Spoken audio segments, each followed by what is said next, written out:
Welcome back to Reading the List, where we review, discuss, and reimagine popular movie lists objectively. We're your hosts. I'm Jerry. And I'm Brad, and on this episode we'll be exploring number 41 from Sports Illustrated's The Top 50 Sports Movies of All Time. All right, and number 41 is Remember the Titans, released in the year 2000, directed by Baz Yakin, starring Denzel Washington and Will Patton. Coach Herman Boone navigates racial tensions amid the integration of T.C. Williams High School in Alexandria, Virginia in 1971. This movie is really well acted. It is. There's a lot of really good actors in this movie. A very young Ryan Gosling. He doesn't have many lines. He doesn't. But he's in it. The guy, what's the main player? The guy that was racist and then he got over it. I don't know the actor's name. He played Opie on Sons of Anarchy. I have no idea. Yeah. But he was really good. Ethan Suplee's in this. He's good. Yeah, there was a lot of good young actors. And then Denzel and Will Patton are great. I mean, come on. And then you got a little Hayden Panettiere. We'll talk about her later. It was really, really well acted. It was a really good, kind-hearted story about overcoming. It's kind of interesting because I really feel like this is the way to start the journey on just trying to deal with racism. I think sports is really the way to do that. Yeah. Because, you're all a team and you and the way Denzel's character just goes in there and is just this is how we're going to do it and we're going to get over this shit because we got a game to play. Yeah. He was very no nonsense and he let the kids hash it out and figure it out on their own. And I think that was pretty commendable. It's based on a true story, yeah? It is. Yeah. Yeah, it's a really good example with sports with a message. Yeah. And this almost feels like a message movie with sports kind of thrown into it. Yeah, I mean, it's obviously about racism in the South at a certain given time during the civil rights movement. But the football footage was really good. Yeah, it's well done. It's well done. It's a little over the top. Yeah, that's what. The only thing I know, it was really schmaltzy. It's really schmaltzy. It's a Disney movie. I was gonna say, it's a Disney movie. It's a Disney movie, so you're gonna get a lot of schmaltz, a lot of really over the top music. But at the same time, they really don't skirt the message part of it. No, they don't. They really don't go sideways. They really tackle the problems with race head on. Yeah, they really do. They do. And what's interesting too is all these kids come with these preconceived notions of what the other race is like what it's like to be white, what it's like to be black.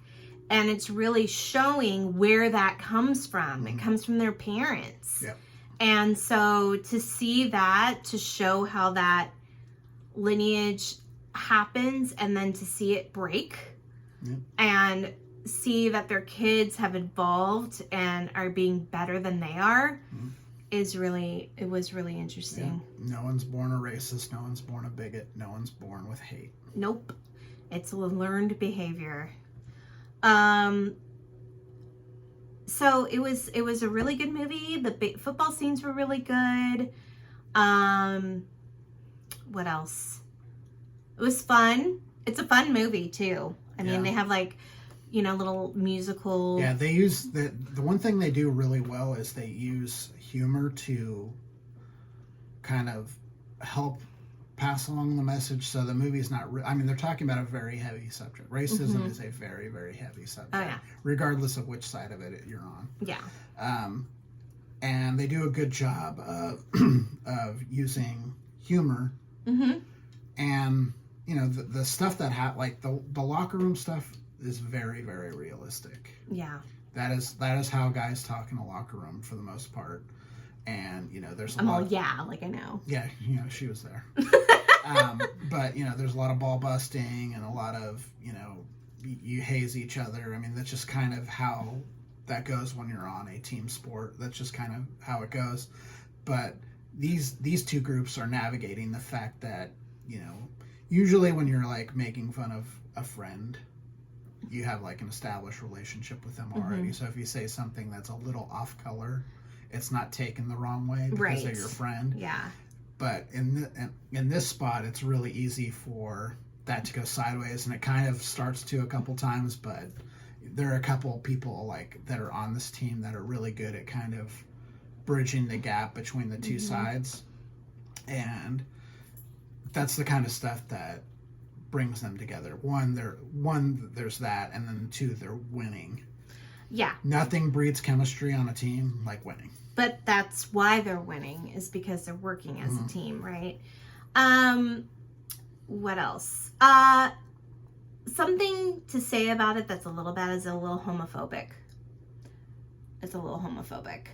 They take the there's a new character that comes in like mid-training. He's from California. He's a pretty boy, and he kind of leans into it because they're already assuming that he's from California, like he might be gay or whatever, and he kind of leans into it, which is kind of funny. But also it's like they kind of used it as a joke. I think it's also, well, I think it's actually used appropriately as the joke because he's the one that initiates the joke. Yeah, but he's not gay. I know that's why he's doing it. Is he doesn't care. I don't think he has any problem with gay people. No, he doesn't. But he knows that one guy especially does, had a problem. That's and why he kind kissed him. and he kind of leans into it. So yeah, but it's a little, but at the same time, you got to think about the time period that the movie's set in. So it's probably appropriate for the movie, right? But my thing is that you're working so hard to get a message across about prejudices and racism, and then you're gonna throw in something about another group. You know what I mean? Like that just kind of rubbed me the wrong way. But anyway, the other thing that rubbed me the wrong way is the coach's daughter. Like, a few scenes here and there was funny, but then it got to be really annoying because I was like, shut this kid up. I'm sorry. But like, she was a brat and she was like talking to people really rudely, and I started getting annoyed. Yeah. But she was good. I mean, Hayden Panettiere was great. Yeah, she gives a good performance. She did a good performance. She was super young. She's probably like the whole 9 years idea old is that her dad is a coach, and so she's like super into football, so she knows a lot for like a 7-year-old or whatever. I think she's 9. Or 9-year-old. And so, but she's really forceful about it and does not hold back her opinion that her dad is the best. And so it gets to be a little much for me. Everybody's like, oh, she's cute, she knows a lot about football, but it's like, in reality, somebody would be like, hey, come on. But anyway, other than that, it was great. Yeah, it's a good movie. It's a really good movie. What else do we want to say about it? Is that it? I got nothing else. Okay. What did we score it? I gave it a 65. Jerry gave it a 71. So List's score is 68. So again, this movie is like, we were talking about in the last episode, there are a lot of tropes and there are a lot of formulas, and this one plays into all of them. Mm-hmm. And it does it pretty well. So it's an enjoyable movie to watch. It's definitely an enjoyable movie to watch. Yeah. And it has that extra layer of, trying to have a message. And it's got a really, really good cast. Mm-hmm. Excellent cast. Yep. It was well casted. So, okay, that's all we got to say about Remember the Titans. If you would like to chime in, please let us know. Please leave a comment or like our video if you like what we're putting out. If you'd like to talk to us directly, please email us at ratingthelist@gmail.com. But for now, I'm Jerry. I'm Brad. And we're Rating the List. We'll see you next time. Bye. Bye.